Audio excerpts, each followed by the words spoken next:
The dust hung thick in the air of Redemption Springs, a small but growing town nestled in the shadow of the Sangre de Cristo Mountains. The year was 1875, and the once quiet settlement had transformed with the arrival of the railroad 2 summers prior. What had been little more than a watering hole for cattle drives had evolved into a proper frontier town, complete with a general store, 2 saloons, a small church, and the pride of Mayor William Hargrove, a 2-story hotel with actual glass windows. Rebecca Montgomery stood on the hotel's balcony, her delicate fingers clutching the wooden railing as her gaze drifted toward the distant mountains. At 22, she possessed a quiet beauty that turned heads. Honey blonde hair typically wound in a practical bun, eyes the color of a summer sky, and a determined set to her jaw that spoke of a woman who knew her own mind. The afternoon stage was due any minute, carrying her father back from his business trip to Denver, and with him, she feared, would come decisions about her future that weren't hers to make. If you're enjoying this story, please subscribe to the channel. I'd love to know what city you're watching from. The Montgomery family had arrived in Redemption Springs 3 years earlier, after Rebecca's mother succumbed to consumption back east. Her father, Harold Montgomery, had been a respected banker in Boston, but the loss of his wife had broken something in him. He sold their comfortable home, packed what belongings they could carry, and dragged Rebecca and her younger brother Thomas westward, chasing rumors of opportunity and perhaps escape from grief too heavy to bear. Harold had managed to establish himself as the town's only banker, operating out of a small building adjacent to the general store. His Eastern education and connections to financial institutions back in Boston gave him a certain standing in the community, though Rebecca often wondered if her father missed the refinement of their previous life. Thomas, now 16, had taken to Western life with enthusiasm, spending more time with the local ranchers' sons than attending to his studies, much to their father's dismay. But it was Rebecca's future that consumed Harold's thoughts these days, specifically her lack of suitable marriage prospects in a town where unmarried women were as rare as rainfall in August. The distant rumble of wheels and the rhythmic clop of hooves announced the stage's arrival, pulling Rebecca from her thoughts. She smoothed the front of her blue calico dress, a simple garment that nonetheless represented one of her few remaining connections to her life before the West. The stagecoach rolled to a stop in a cloud of dust, and Rebecca watched as her father emerged. His once immaculate suit now travel-worn, his formerly clean-shaven face sporting a short beard that had more gray than she remembered. But it wasn't her father who caught her attention. It was the man who stepped down after him. Even from a distance, Rebecca could tell he was wealthy. His suit was finely tailored, his boots polished to a shine despite the journey, and the way he carried himself spoke of someone accustomed to being respected, perhaps even feared. Harold turned and gestured toward the hotel, and as if sensing her gaze, both men looked up at the balcony. Rebecca stepped back instinctively, a flutter of unease settling in her stomach. She had seen that look on her father's face before, the expression of a man who believed he had found a solution to a problem. And lately, Rebecca had begun to realize that in her father's eyes, her unmarried status was becoming precisely that, a problem in need of solving. Inside the hotel's modest dining room later that evening, Rebecca sat stiffly beside her father, across from the stranger who had been introduced as Jeremiah Blackwell. At 45, Blackwell was more than twice her age, with cold gray eyes that assessed her like he might appraise a mare at auction. "Miss Montgomery," he said, his voice carrying the cultured tones of an educated man. "Your father speaks very highly of you." His smile didn't reach his eyes, which continued their calculating evaluation.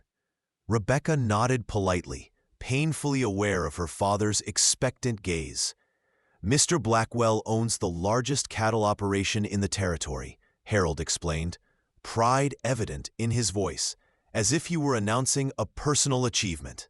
3,000 head of cattle, 2,000 acres, and he's looking to expand further now that the railroad makes shipping to eastern markets more profitable. Rebecca understood the unspoken message beneath her father's words. This man represented security, status, and a return to the comfort they had left behind in Boston. But something in Blackwell's cold appraisal made her skin crawl, a visceral reaction she couldn't entirely explain or dismiss.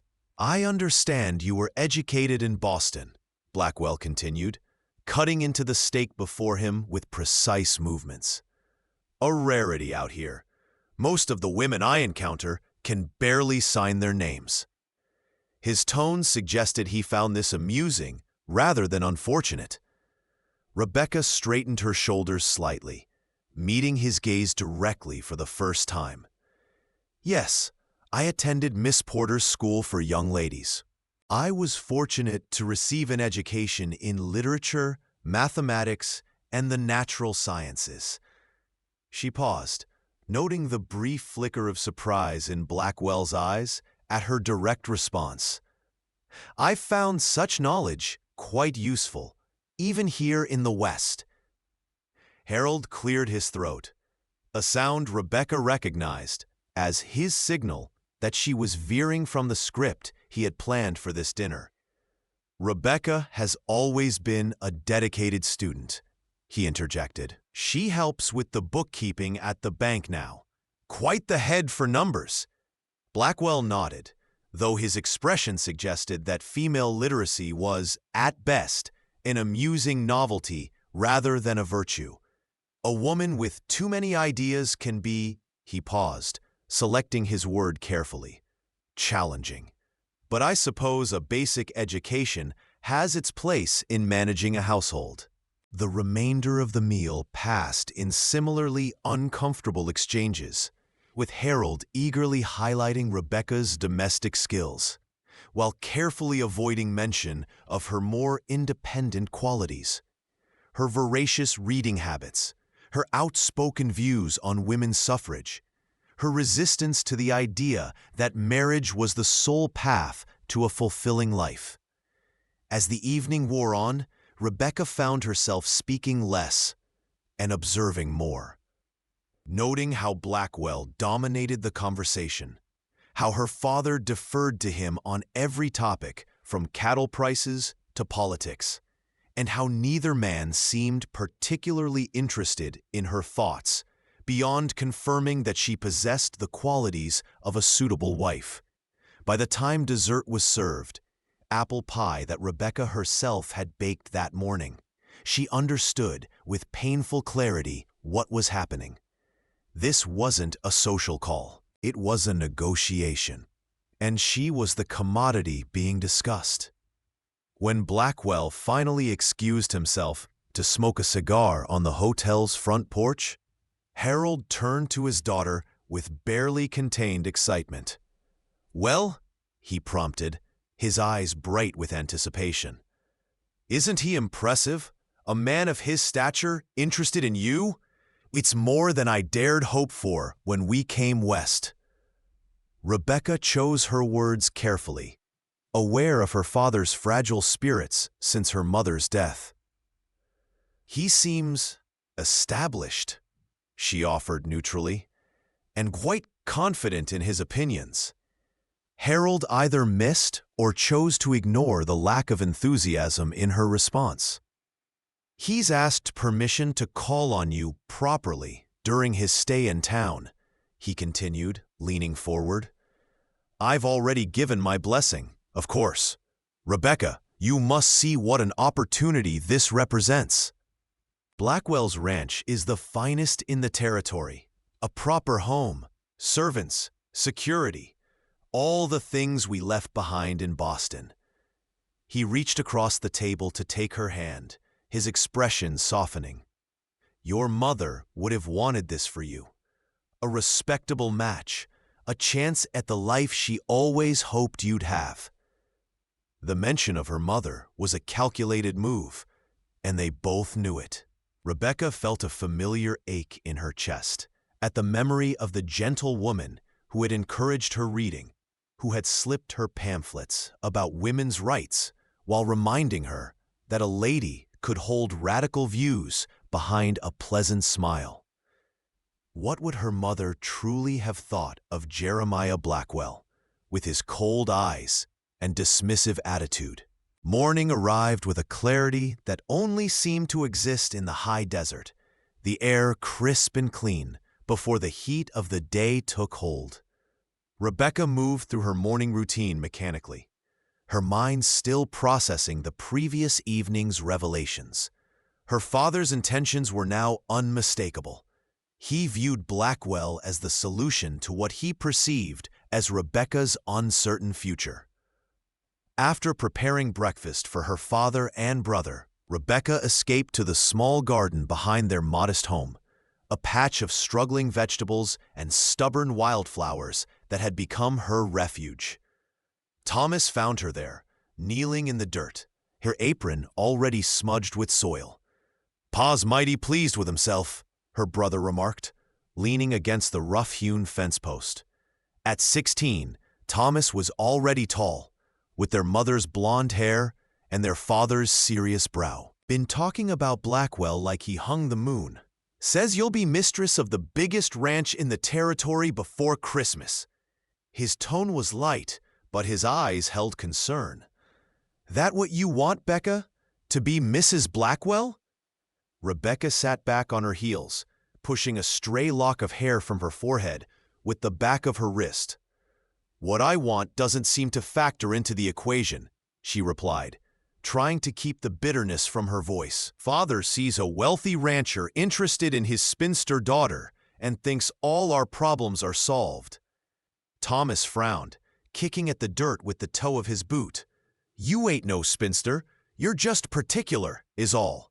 Nothing wrong with that." His loyalty warmed her heart, even as reality settled cold in her stomach. In a frontier town like Redemption Springs, an unmarried woman of her age was indeed something of an anomaly. Most girls married by 18, eager to establish households and families in this harsh but promising land. Rebecca had received proposals before, from the widowed shopkeeper with 3 small children, from a homesteader with land but little else, even from the young deputy who stammered through his declaration of affection before she gently turned him down. But she had always held on to the hope that marriage, if it came at all, would be a partnership based on mutual respect and genuine affection, not a business arrangement disguised as courtship. Thomas pushed off from the fence post, his expression suddenly serious beyond his years. "You should know. There's talk in town. That outlaw they've been hunting, the one they call the Raven? Word is he was spotted near Miller's Creek yesterday." Rebecca felt a strange flutter in her chest that had nothing to do with fear. Everyone in 3 territories had heard of the Raven, a mysterious figure who had spent the past 2 years robbing stagecoaches and occasional banks, but with a peculiar code of honor. He took only from the wealthy, never harmed women or children, and was rumored to have distributed some of his ill-gotten gains to struggling homesteaders and widows. The authorities painted him as a dangerous criminal, but in hushed conversations around dinner tables and saloons, many spoke of him with something approaching admiration. "Sheriff Palmer's got a posse together," Thomas continued. "Says if they catch him, they'll hang him right here in Redemption Springs as an example." Rebecca felt an unexpected pang at the thought. "They'd have to catch him first," she remarked, returning to her gardening. "From what I've heard, he's managed to elude every posse and bounty hunter from here to the Mississippi." Later that afternoon, Rebecca found herself in the general store, ostensibly to purchase thread, but primarily to escape the confines of home, where her father had spent the morning extolling Blackwell's virtues. The store was busier than usual, filled with the murmur of conversation centered on the rumored appearance of the Raven in the area. Martha Wilson, the storekeeper's wife, leaned across the counter as she measured out Rebecca's thread. "They say he's camped somewhere in the foothills," she whispered, conspiratorially. "Sheriff's got men watching all the trails, but my Henry says a man like that is too clever to use the usual paths." Rebecca nodded politely, unsure why the topic of an outlaw she had never met should interest her so keenly. Perhaps it was simply that any subject was preferable to contemplating Jeremiah Blackwell's upcoming call. The store's bell jingled as the door opened, and a hush fell over the room. Rebecca turned to see Blackwell himself entering, his imposing figure filling the doorframe. Their eyes met across the crowded space, and he offered what she supposed was meant to be a charming smile. "Miss Montgomery," he acknowledged with a slight bow. "A fortunate coincidence. I was just on my way to call upon you." Rebecca's required afternoon with Jeremiah Blackwell stretched into what felt like days rather than hours. They sat in the small parlor of the Montgomery home, her father conveniently absent on urgent business at the bank, leaving them alone save for Thomas, who had been instructed to make himself scarce, but instead made a point of passing through the room at regular intervals, casting suspicious glances at their visitor. Blackwell spoke at length about his ranch, his business acumen, his plans for expansion, and his vision of becoming the most powerful man in the territory. What he didn't speak of were books, ideas, or anything that might have indicated an inner life beyond ambition and acquisition. "I understand your reservations, Miss Montgomery," he said finally, seeming to notice her polite but distant demeanor. "A young woman raised with Eastern sensibilities might find our ways direct, perhaps even crude. But I can offer you a life of comfort few women in this territory could imagine. A proper house with glass windows and a wooden floor, servants to handle the rough work, fine dresses ordered from catalogs. You would want for nothing." What Rebecca wanted to say was that she had never equated comfort with happiness, that she valued conversation over catalogs, that she had seen her mother wither in a marriage based on security rather than passion.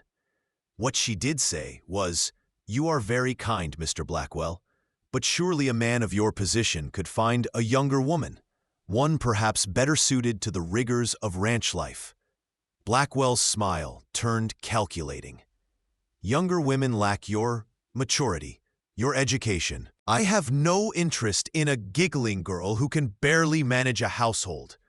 No, I require a wife who reflects my status, poised, intelligent enough to be an asset without being troublesome, and," his eyes moved over her in a way that made her skin crawl, "pleasing to the eye." Before Rebecca could formulate a response that wouldn't scandalize her father, the front door burst open, and Harold Montgomery rushed in, his face flushed with excitement or agitation, perhaps both. "Blackwell!" he exclaimed, seeming momentarily startled to find the man still in his parlor. "You won't believe the news. They've spotted him, the Raven, just outside of town. Sheriff Palmer's gathering men. They say he's injured. This could be the chance to capture the most wanted man in the territory." The effect on Blackwell was immediate and fascinating to observe. His entire demeanor shifted, the veneer of gentility falling away to reveal something harder, more predatory. "Where?" he demanded, rising to his feet. Harold, caught up in the excitement, seemed not to notice the change. "Rock Canyon, about 5 miles north. Apparently, a hunting party spotted a man matching his description, making camp near the old silver mine. Palmer's offering a share of the bounty to any man who joins the posse. Blackwell was already reaching for his hat. "My apologies, Miss Montgomery. Duty calls. The capture of such a notorious criminal takes precedence, even over the pleasure of your company." There was something in his tone that struck Rebecca as personal, as if the pursuit of the Raven was more than civic duty. "Of course," she replied, keeping her voice neutral while inwardly relieved at the interruption. "I understand completely." As Blackwell strode out, already calling for his horse to be brought around, Harold turned to his daughter with an apologetic smile. "Unfortunate timing, but a man like Blackwell has responsibilities to the community. He's contributed more to the bounty than anyone, $500 of his own money. Says the Raven's activities are bad for business and order." Rebecca retired to her room as dusk settled over Redemption Springs, listening to the distant sounds of horses and men as the posse departed. Her father's enthusiasm for Blackwell's suit had only grown throughout the day, and dinner had been an exercise in restraint as Harold spoke of the advantages of the match, while Thomas sulked silently over his plate. Now, in the quiet of her room, Rebecca allowed herself to acknowledge the dread that had settled in her stomach. Blackwell would return, the pursuit would end, successfully or not, and she would be expected to receive his attentions with gratitude and eventual acceptance. The thought made her restless. When able to sleep, she moved to the window, gazing out at the moonlit landscape. The mountains loomed dark against the star-filled sky, and for a moment, she imagined what it might be like to ride toward them, free from expectations and arrangements. A flicker of movement in the shadows beside the barn caught her attention. A figure moving with purpose toward the small stable where the Montgomerys' 2 horses were kept. Rebecca squinted, trying to make out details in the darkness. It wasn't her father's stocky build, nor Thomas's lanky frame.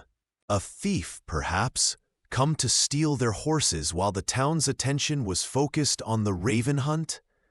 Without pausing to consider the wisdom of her actions, Rebecca grabbed her shawl and slipped out of her room, moving quietly down the back stairs and out through the kitchen door. The night air was cool against her face as she crossed the yard, staying close to the shadows cast by her father's prized apple trees.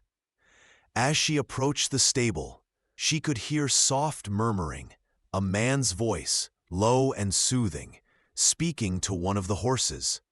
Reaching for the nearest object that might serve as a weapon, her hand closed around the handle of a rake leaning against the barn wall. Taking a deep breath, Rebecca stepped into the stable doorway, rake raised. "Stop right there," she commanded, her voice steadier than she felt. The figure froze, then slowly turned toward. His voice was deep and carried a hint of education that surprised her. Rebecca kept the rake leveled at him, though some of her initial fear had given way to curiosity. "Are you stealing our horses?" she asked directly. The hint of a smile touched his lips, gone so quickly she might have imagined it. "Not stealing, borrowing, with every intention of ensuring the animal's return." He gestured toward his injured arm.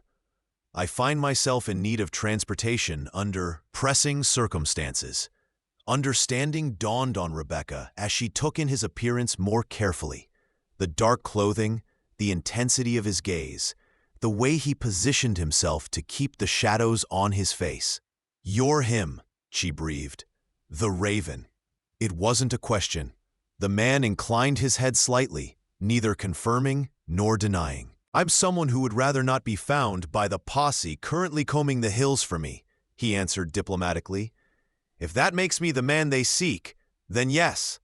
Rebecca knew she should scream for help, or run back to the house, or at the very least maintain her threatening stance with the rake. Instead, she found herself lowering her makeshift weapon, her mind racing with the stories she'd heard. "You're injured," she stated plainly.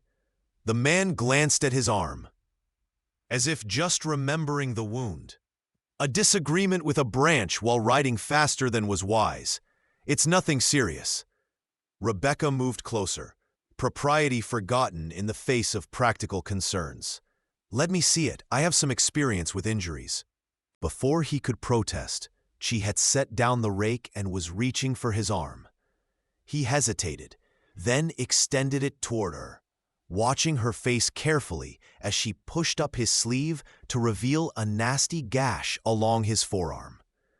This needs cleaning and stitches, she assessed clinically. If it festers, you'll lose the arm, possibly your life. She looked up to find him studying her with an intensity that made her breath catch. "Why would you help me?" he asked quietly. It was a fair question, one Rebecca wasn't entirely sure she could answer. "Perhaps," she replied after a moment, "because everyone deserves basic human kindness, regardless of what they're accused of doing." The man they called the Raven sat on a bale of hay in the stable as Rebecca tended to his wound by the light of a small lantern. She had slipped back to the house for supplies, clean bandages, her mother's old sewing kit, whiskey from her father's cabinet for disinfection. Moving quietly to avoid waking Thomas or her father. Now, as she cleaned the gash with gentle efficiency, she found herself hyper-aware of his proximity, of the strength evident in his wiry frame, of the way his eyes never left her face. "You have steady hands," he observed as she prepared the needle. Rebecca nodded, focusing on threading it in the dim light. "My mother taught me. She said a woman should know how to mend more than just clothing." She glanced up briefly. "This will hurt." His only response was a slight nod, and he remained perfectly still as she began the first stitch, the only indication of pain, a slight tightening around his eyes. "You're not what I expected," he said after a few moments of silence, his voice controlled despite the pain she knew her ministrations were causing. Rebecca tied off another stitch before responding. "And what did you expect from the banker's daughter?" The question came out more challenging than she'd intended. His lips curved into a genuine smile this time. "Someone who would scream at the sight of me, or faint, or at the very least, run to fetch the sheriff instead of medical supplies." He studied her as she worked, something like admiration in his gaze. "Instead, I find a young woman with the composure of a battlefield surgeon and apparently no fear of notorious outlaws." Rebecca couldn't help but return his smile, surprising herself. Perhaps the outlaw in question doesn't seem particularly threatening at the moment. She finished the last stitch and began wrapping his arm with clean bandages. "Besides, I've heard stories about the Raven that don't align with the wanted posters. They say you've never hurt anyone who didn't deserve it, that you've helped those the law forgot." She secured the bandage and sat back, suddenly aware of how improper their situation was, alone in a stable at night, discussing his alleged crimes as casually as one might comment on the weather. "Stories tend to make men either better or worse than they are," he replied, flexing his arm carefully to test her handiwork. "I've done what I thought necessary, sometimes crossing lines others wouldn't. I can't claim to be a hero." He stood, towering over her in the small space. "But I'm grateful for your help, miss." Rebecca hesitated only briefly. "Montgomery, Rebecca Montgomery." Recognition flickered in his eyes. "The banker's daughter." "I see." Something in his tone suggested he knew exactly who her father was, perhaps even had history with the man. Before she could question him further, the sound of approaching horses reached them. The Raven moved to the stable door, peering out cautiously.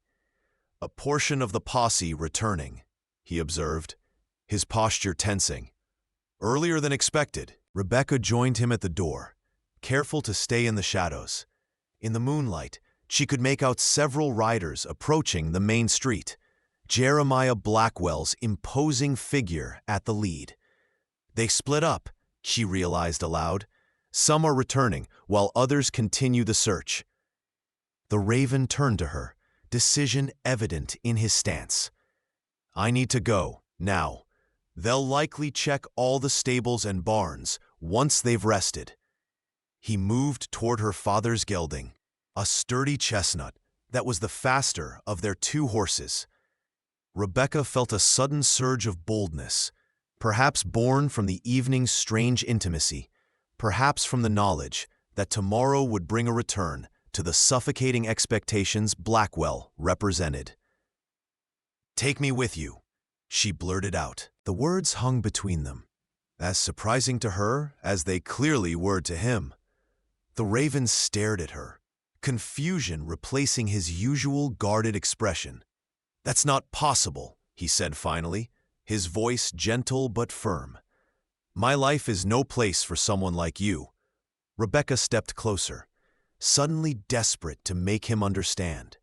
Someone like me, a woman with few choices, being pressured to marry a man who sees her as little more than an ornament? A woman who has spent her life doing what's expected rather than what she desires? She gestured toward the house. If I stay, within a month I'll be Mrs. Jeremiah Blackwell, mistress of a ranch I don't want, wife to a man I can barely tolerate. The Raven's expression softened with understanding, and for a moment, Rebecca thought he might agree. Then he shook his head, regret evident in his eyes. I can't take you into danger. Blackwell and men like him won't stop hunting me, and anyone with me becomes a target. He reached out, hesitating briefly, before gently touching her cheek with calloused fingers. You deserve better than a life on the run with a wanted man. The tenderness of the gesture nearly undid her composure. Why, if I deserve the right to choose for myself, she countered, her voice barely above a whisper. For a long moment, he seemed to consider her words, conflict evident in his expression. Then the sound of men's voices, closer now, broke the spell. I have to go, he said with finality, turning toward the horse. Rebecca stepped back, a strange mixture of disappointment and relief washing over her. She had never been impulsive. It was almost frightening how readily she had suggested upending her entire life for a man she had just met, criminal or not. As he mounted the gelding, the Raven looked down at her one last time. Thank you, Rebecca Montgomery. I won't forget your kindness. Wait, Rebecca said, struck by a sudden thought. What's your real name? Not your outlaw name. Who were you before you became the Raven? He hesitated, and for a moment she thought he wouldn't answer. Then he leaned down slightly, his voice low. Matthew Sullivan. With that, he guided the horse out the back of the stable, disappearing into the darkness beyond. Rebecca stood motionless, the name echoing in her mind. It suited him somehow. Solid, unpretentious, real, in a way that the Raven was not. The voices outside grew louder, breaking her reverie. Quickly, she extinguished the lantern and slipped out of the stable, making her way back to the house, just as several riders reached the main street. From the shadow of the kitchen door, she watched as Blackwell dismounted, barking orders to the men with him. There was something in his manner that chilled her, a barely contained rage that transformed his handsome features into something harder, almost cruel. As if sensing her gaze, he suddenly looked in her direction. Rebecca stepped fully into the shadows, her heart pounding, but not before their eyes met briefly across the distance. She couldn't be sure if he had recognized her in the darkness, but something in his expression made her think he had. The following morning brought chaos to Redemption Springs. Rebecca awoke to the sound of raised voices in the street and the thundering of hooves as riders moved through town. Dressing quickly, she made her way downstairs to find her father and brother already at the breakfast table, engrossed in conversation. They tracked him to Miller's Creek, then lost the trail, Thomas was saying excitedly. Sheriff thinks he's headed north toward the territorial line. Harold noticed Rebecca's entrance and smiled tightly. Good morning, daughter. It seems our little town is at the center of quite the manhunt. The Raven gave them the slip again, though Blackwell is convinced they're close this time. Rebecca poured herself a cup of coffee, working to keep her expression neutral. Indeed, and how is Mr. Blackwell this morning? Harold's expression brightened at her apparent interest. Determined. He's offering an additional $500 to the bounty. Makes it $2,000 total now. Says he has personal reasons for wanting to see justice served. Rebecca sipped her coffee to hide her frown. Personal reasons? Harold nodded, warming to the subject. The Raven robbed one of Blackwell's stagecoaches last year. Took a shipment of gold meant for investors in Blackwell's latest venture. Set his expansion plans back considerably. He lowered his voice, though there was no one else to hear. Between us, I think there's more to it than that. The way Blackwell talks about the Raven, it's almost personal, like they have history. Rebecca thought of Matthew Sullivan's reaction when she'd given her full name, the flash of recognition. Perhaps there was indeed history between the men, history that might explain why the notorious outlaw had been found near Redemption Springs just as Blackwell arrived to court her. Before she could consider this further, a knock at the door announced the arrival of Blackwell himself.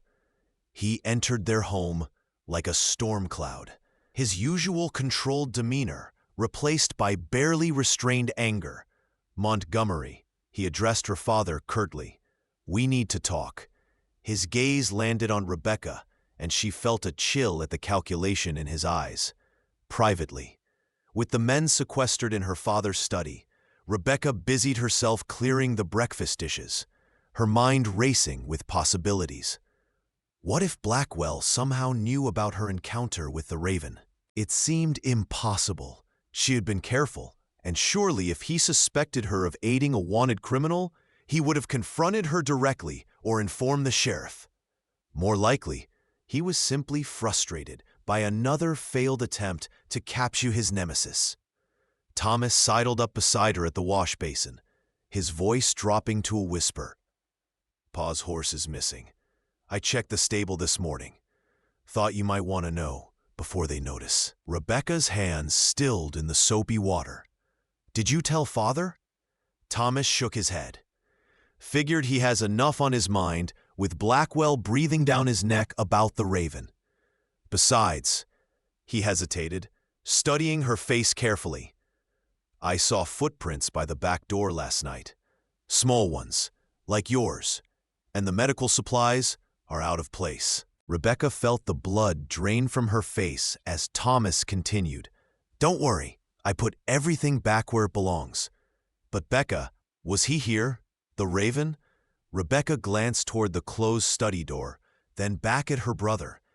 Thomas had always been perceptive, and they had shared a bond that went beyond ordinary siblings, a result, perhaps, of weathering their mother's death and their father's subsequent transformation together.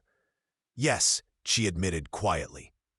Trusting him as she always had, Thomas's eyes widened, but to her relief, there was no judgment in them, only fascination. You helped him, didn't you? That's why you took the medical supplies. It wasn't a question. Rebecca nodded slightly. He was injured, not badly, but Thomas leaned closer. What was he like? The stories make him sound like some kind of ghost. A small smile tugged at Rebecca's lips despite the seriousness of the situation. Not a ghost, just a man, an intelligent one with gentle hands and eyes that see too much. Something in her tone made Thomas study her more carefully. "Becca," he said slowly, "you didn't fall for him, did you? An outlaw?"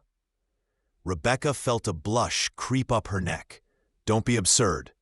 I spoke with him for less than an hour. But I believe the stories, that he's not the monster Blackwell and the wanted posters make him out to be." The study door opened abruptly, ending their hushed conversation.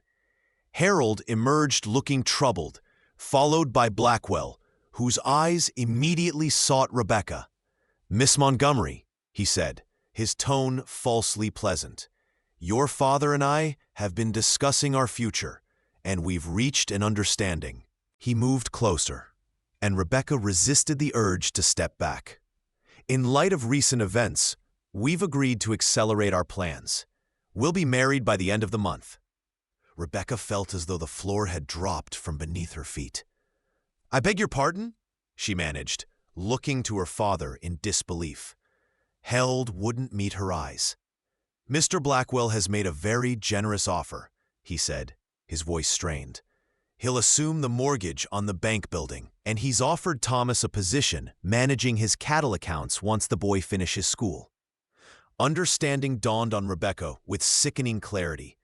Her father had sold her, as surely as if they lived in a country where daughters were still considered property. Blackwell stepped closer, lowering his voice for her ears alone. "I find that I'm quite eager to make you mine, Miss Montgomery. Recent events have emphasized the importance of securing what one values." Rebecca's mandatory evening with the newly emboldened Jeremiah Blackwell was even worse than she had anticipated.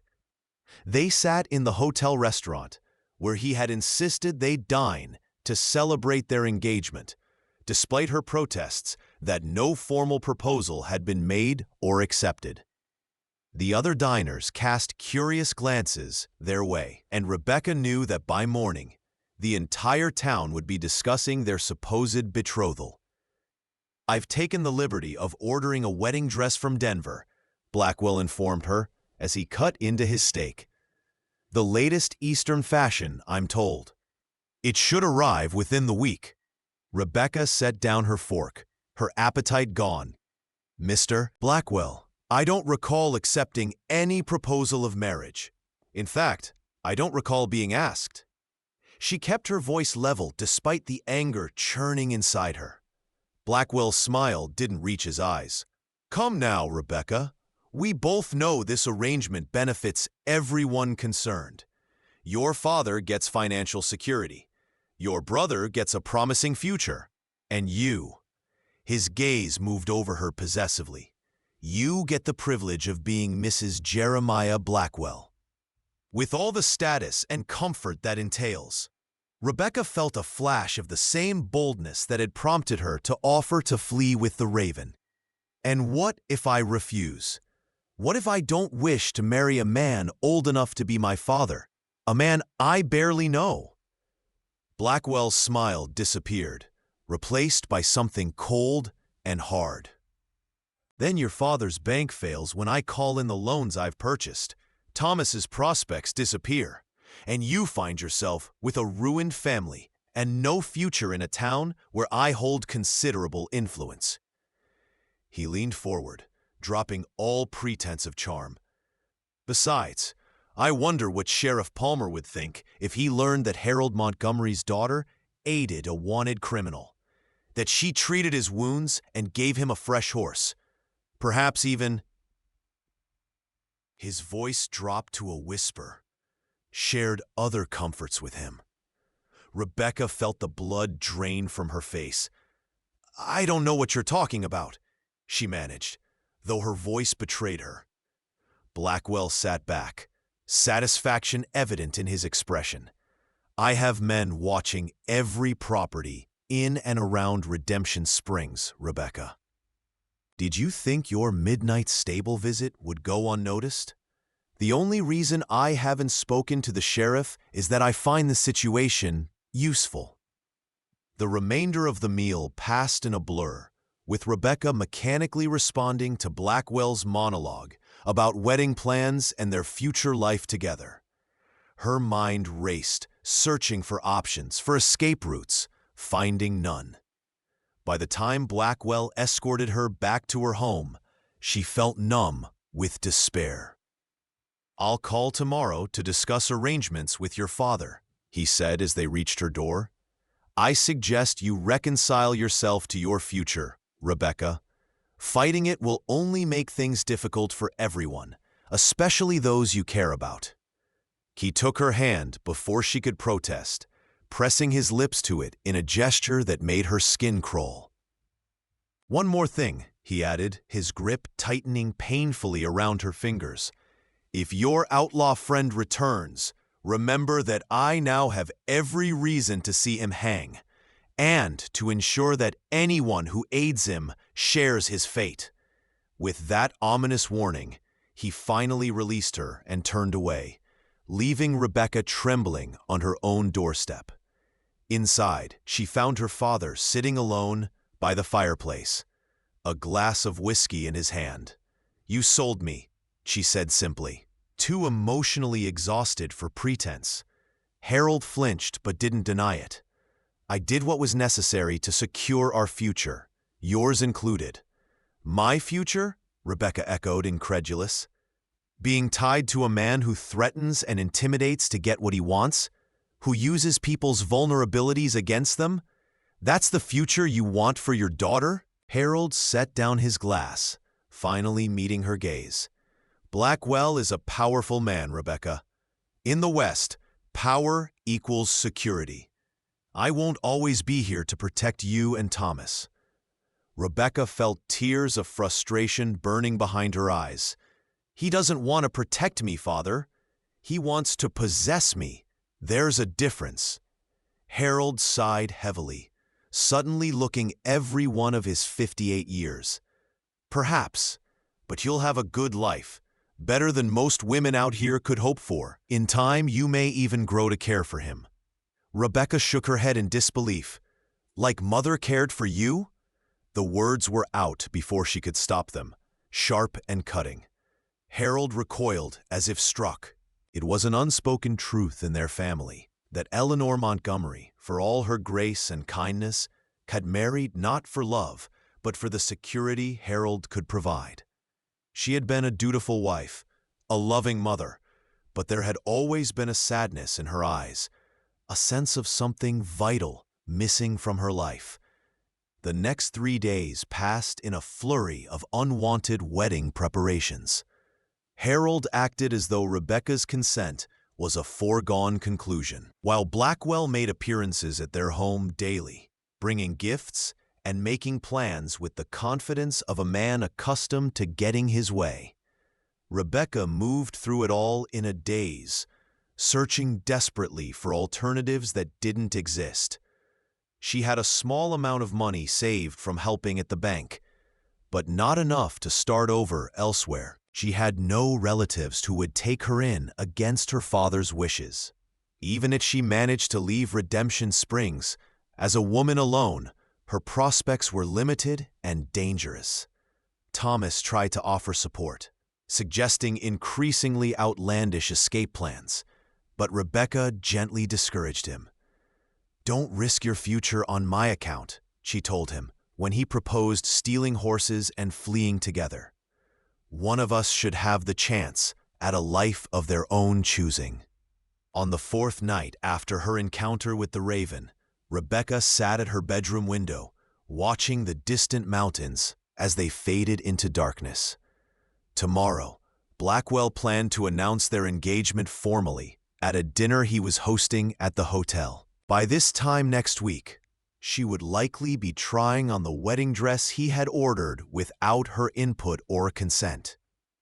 A soft tap at her window startled Rebecca from her thoughts. At first, she thought she had imagined it, but then it came again, deliberate, quiet. Heart racing, she moved closer to the glass, peering out into the darkness. A figure stood below, face tilted up toward her window, familiar even in the shadows.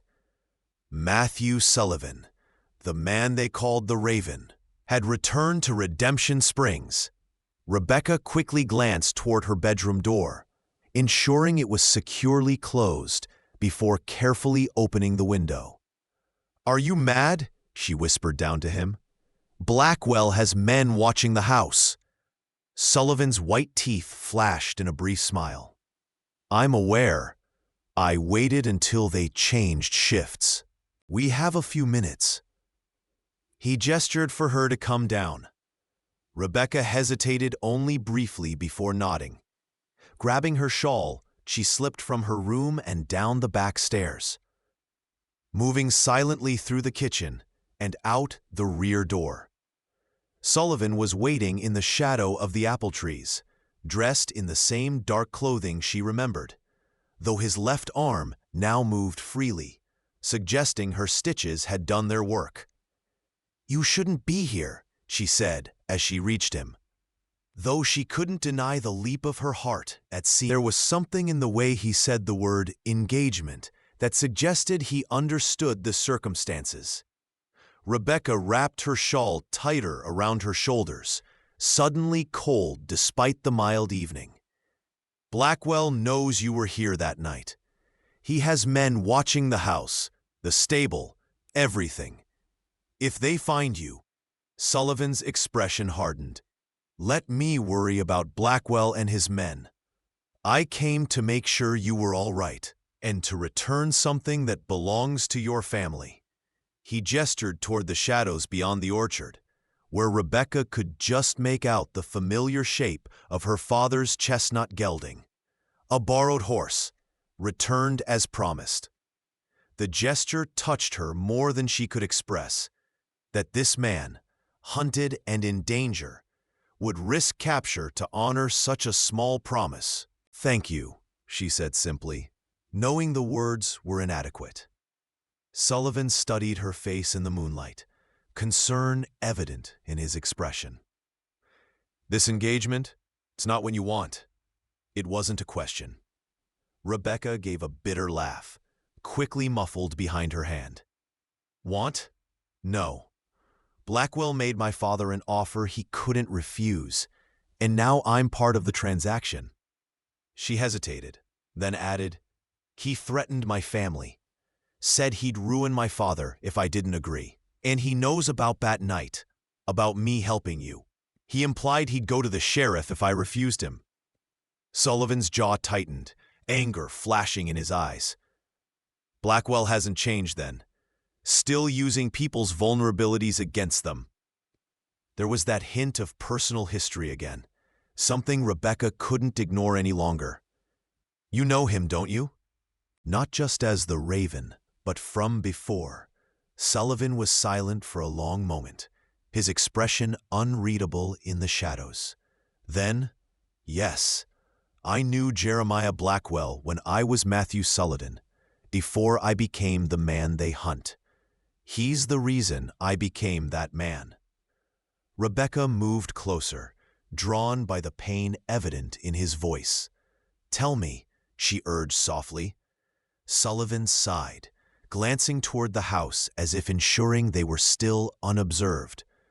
5 years ago, I owned a modest ranch north of here. Nothing like Blackwell's empire, but it was mine, built with honest work and determination. I had a wife, Sarah. We were expecting our first child." His voice caught slightly on the words, and Rebecca felt an ache in her chest at what she sensed was coming. There was a drought that summer. The creek that supplied water to several small ranches, including mine, began to dry up. Blackwell's property was upstream, and he diverted the water, built a dam that ensured his cattle had plenty, while the rest of us watched our land turn to dust.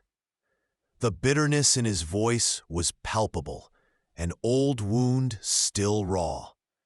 We tried reasoning with him, then legal channels. The territorial judge was in Blackwell's pocket, ruled he had water rights we couldn't contest. When Sarah went into labor, the doctor couldn't reach us in time. The roads were bad, and we had no horse fresh enough for the journey to town. Sullivan's voice had grown distant, as if he were seeing that day again. I did what I could, but there were complications. I lost them both, my wife and my son. Rebecca reached out instinctively, her hand finding his in the darkness. He gripped it like a lifeline as he continued. Afterward, I confronted Blackwell, told him their deaths were on his conscience. He laughed, actually laughed, and said that if I couldn't protect my family from something as predictable as drought, perhaps it was nature's way of ensuring only the strong survived. Sullivan's hand tightened around hers. That night, I burned my ranch to the ground and disappeared. A month later, the first stagecoach carrying Blackwell's money was robbed by a masked man they eventually called the Raven. I made sure Blackwell knew exactly who was behind the mask. I wanted him to know it was me taking everything he valued, piece by piece. Rebecca felt as though the world had shifted beneath her feet. The outlaw, the law-hunted, wasn't born of greed or lawlessness, but of grief and injustice. A man driven to revenge by the same cruelty Blackwell now directed at her and her family. And now he wants me, she said quietly, the realization dawning with terrible clarity. Not because he cares for me, but because he knows who helped you that night. He's using me to draw you out. Sullivan nodded grimly. It would be just like him to use an innocent woman as bait. Blackwell collects people like he collects land and cattle, as possessions that demonstrate his power. He reached up, brushing a strand of hair from her face with gentle fingers. I can't let him do to you what he did to others.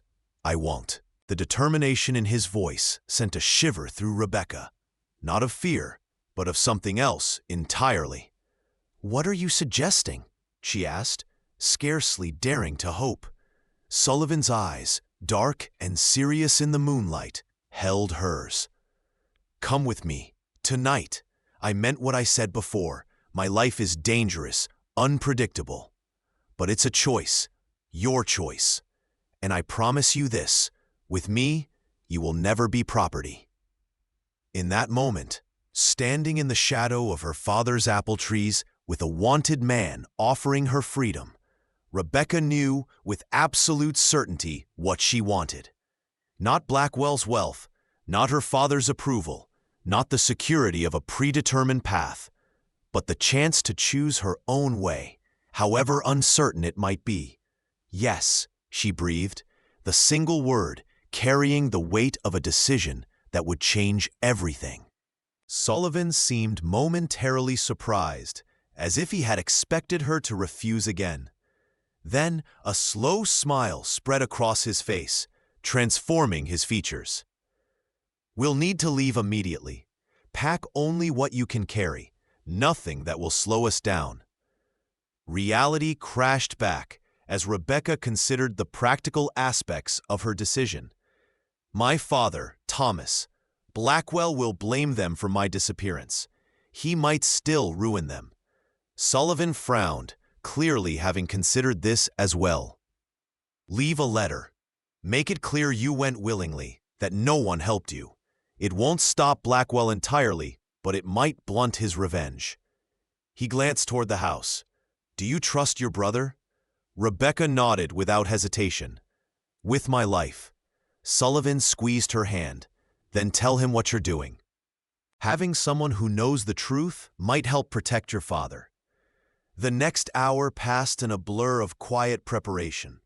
Rebecca packed a small bag with practical clothing, her mother's locket, and the modest savings she had hidden beneath a floorboard in her room.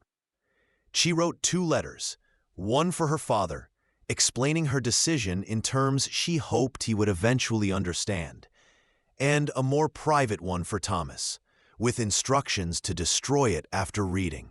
As she expected, her brother appeared in her doorway just as she was finishing, his uncanny ability to sense when she needed him, serving them well one last time. "You're leaving," he said simply, taking in her changed clothes and the small bag on her bed. Rebecca nodded, holding out the letters. With him, the Raven, Matthew Sullivan. Thomas's eyes widened slightly at the name, but he showed no surprise at her choice. "Blackwell will be furious," he warned, though there was no judgment in his tone. Rebecca managed a small smile. "That's partly why I'm doing it." They shared a brief, fierce hug, and Thomas whispered, "Be happy, Becca. Be free." At the edge of town, beyond the reach of lanterns and watchful eyes, Matthew Sullivan waited with 2 horses. Rebecca's father's returned gelding, and a sleek black mare that seemed to blend with the shadows. "The mare is yours now," he said, as he helped Rebecca mount. "Her name is Midnight." Rebecca settled into the saddle, feeling a strange mix of terror and exhilaration. She was leaving behind everything she had known: her family, her home, the predictable future that had been laid out before her. In its place was uncertainty, danger, and the company of a man she barely knew, yet somehow trusted completely. As if reading her thoughts, Sullivan reached across the space between their horses, his hand finding hers. "I can't promise you safety or comfort," he said quietly, "but I can promise you this. You will never again be forced to be something you're not, or to accept a life you didn't choose." Rebecca tightened her fingers around his, drawing strength from the connection. "That's enough," she replied, meaning it. "That's more than enough." As dawn broke over the distant mountains, Rebecca Montgomery rode beside the man they called the Raven, leaving behind Redemption Springs and all its expectations. Behind them lay the life that had been chosen for her, ahead a future of her own making. She didn't know what that future held. Perhaps they would outrun Blackwell and his vengeance. Perhaps they wouldn't. Perhaps she and Matthew Sullivan would find something more than shared injustice and mutual respect between them. Perhaps they would simply be companions in escape. But for the first time since her mother's death had uprooted her from everything familiar, Rebecca felt truly alive, every sense heightened by the knowledge that she had finally taken control of her own story. The path ahead was uncertain, dangerous, chosen, and entirely her own. If you like this story, please like this video, subscribe to the channel, and share your impressions of this story in the comments. To listen to the next story, click on the box on the left.